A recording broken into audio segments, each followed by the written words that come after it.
This time we caught her with her earplugs on. She said, I don't support her. I say you don't support my academic dreams. I don't support her academic dreams.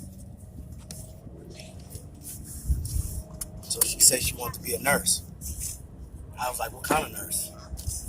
She said, yeah, registered nurse. Did you see that on?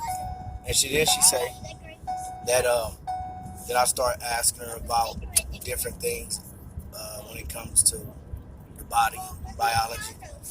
Then I gave her one of the greatest books that she could read when it comes to understanding modern day medicine, Western modern day medicine, and what they consider medicine to be. And doctor really is all their practice, right?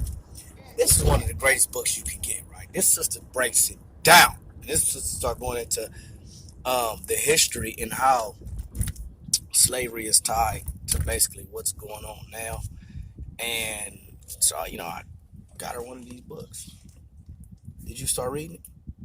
I don't feel comfortable with conversations being broadcasted on social media. She don't feel comfortable with conversations about academics being broadcasted on social media. I asked my dad to buy me a book for school, and he said no. And can I see the book that you want to buy? This is the book she wants to buy. I don't know, for school. For next year. I have AP classes, and he didn't want to buy the book for me. He didn't take me. I had to ask someone else to take me. Nope, I wasn't going to buy the book. I'm not going to fail a class. Why I wasn't going to buy the book? And I bought other books. Bought other books, but I wasn't going to buy this book because she didn't start reading. Not my bad, not this. This is the one I'm reading. Wrong book. This book. She didn't start reading that book. So it's like, it don't make no sense. It don't make no sense.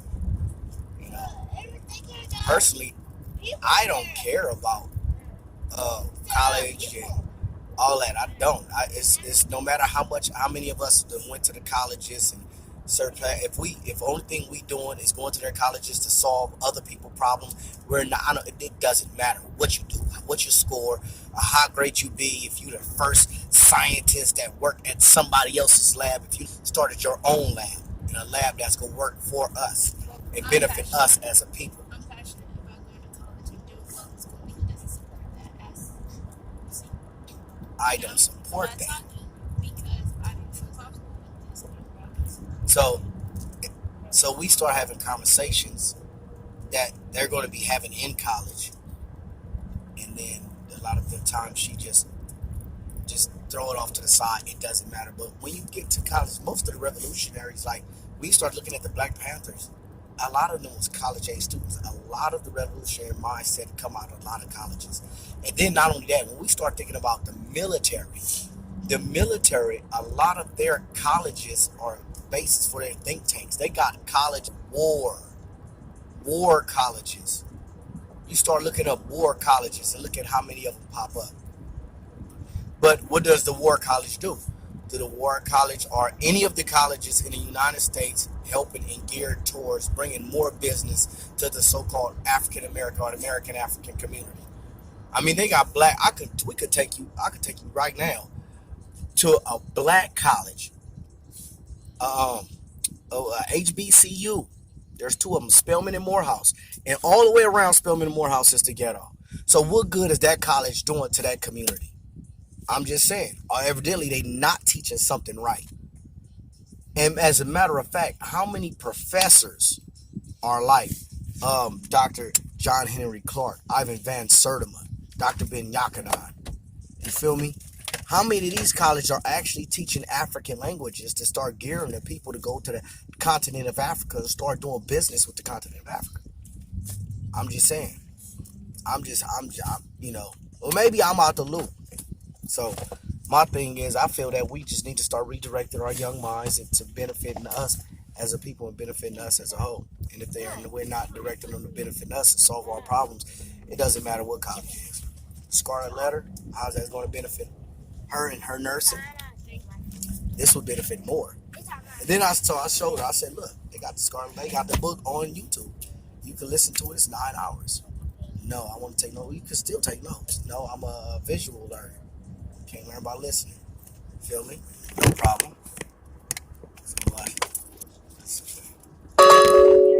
Here we go again. And this is the great thing about it. because this is just a build up of the. Hey, like, hey, Mr. Waterman, we don't care about the waterman. I'm the waterman. Oh man, I'm the waterman with the tools, right? But yeah, it's going down. So medical apartheid. One of the things the sisters spoke about in this book. This is my book right here because I got a different book. You can see my notes I've been taking in the book. I actually stopped reading the book. I didn't continue. Me and my queen was supposed to use this book. It's gonna be one of our case studies of a book we're gonna go through and together, right? And eventually, it didn't all the way transpire. But anyway, when it comes to having a job and having medical benefits, I never connected it to slavery. Ever connected it to slavery. Crazy. And the sisters had spoken this book, and like there was a point in time that blacks had better medical coverage than whites. And I was like, I didn't understand it. And as she started to explain, it's like, whoa, I never thought about that. Because, and I also learned a new term out of this book called malingering. Never actually used the term in life. But that's another thing, you still see it today, where they want to slide through the job and pretty much whip you to try to get as much production out of you as possible. And we don't see how the old plantations and today is pretty much the same. You feel me? And see how that benefits is not benefiting us. Like this structure, the way the United States is structured, is not to benefit us as a people and to help us in our problem and help us in our plight. Even when it comes to people like, you got to join the police force to change it. Join the police force, then what? Change what? We need to change our ideology to change it. We need to change mindsets like this right here to change it. You feel me? But it's all good. You know what I mean? Got some troopers in the backseat that's gonna come up. They already know. They gotta live, kill, and die for the black woman and child. That's their mindset coming up. That's their constitution. Ants, Africans in top spots. That's their mindset. That's their constitution. There is no ifs, ands, and buts about that. There is no wavering and I want to choose my own way and I'm just a free will. We don't got no free will. We live our life for the black woman and child. Period. That's what the Nazi is. Ain't no free will coming in. You shouldn't have been born a Nazi. You want to be born something else, just go ahead and shoot yourself and then be reincarnated as somebody else. But as long as you live as Nazi, you live, kill, and die for the black woman and child. And the black woman and child that black woman need to nurture that in all children to know that that's what we're building and that's what we're breeding. But other than that, that book right there is more important. And what the teachers say, read, is more important than what fathers say, read. But it's all good. That's these institutions. This is why we need to have our own institution funded by us, because it breeds mindsets like this. You feel me? That mindset is a destructive mindset, very destructive. And then what's crazy is that in a young age you don't understand how destructive that mindset is. The mindset is very destructive. When you don't work as a cohesive unit with your family, I don't give a damn about A's and B's and placements in class. That means nothing if you don't got your family. Nothing. Families are all that.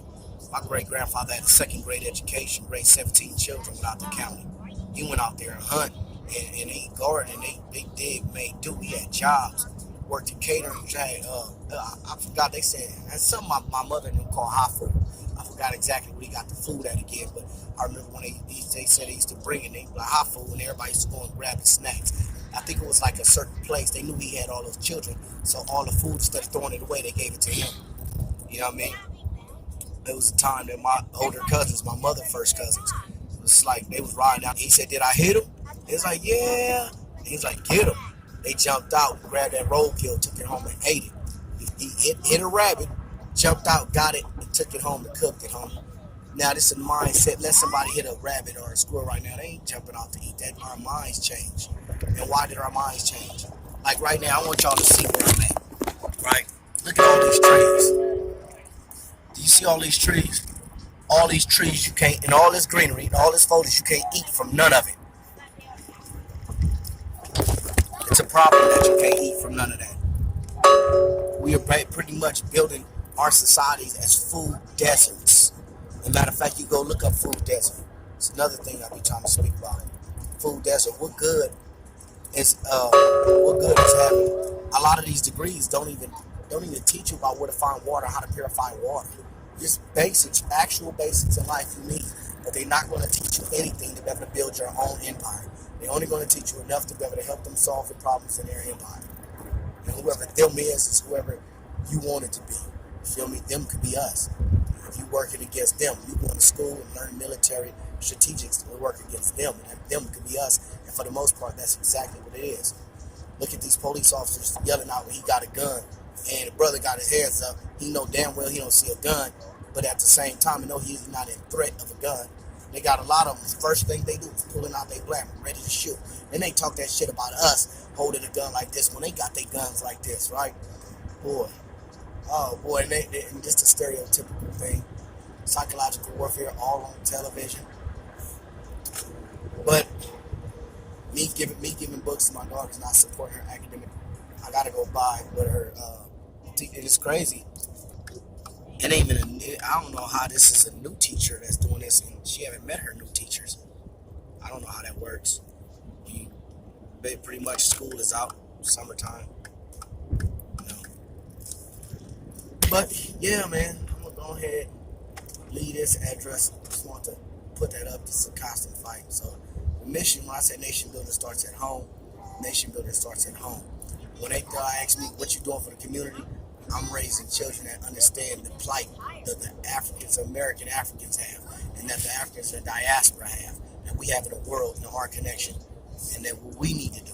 That's what I'm doing for the community. Going out here feeding the homeless is a waste of time when your babies need to eat some of this real knowledge. Your babies need to eat some of these African civilizations. We understand how African civilizations help all the modern world. Now you got academics, people coming up saying, no, we're not Africans, we're Indians, or we're Aboriginals. Aboriginal is not even a race. They don't know what to call it, so they just call it Aboriginal. And that's just more division.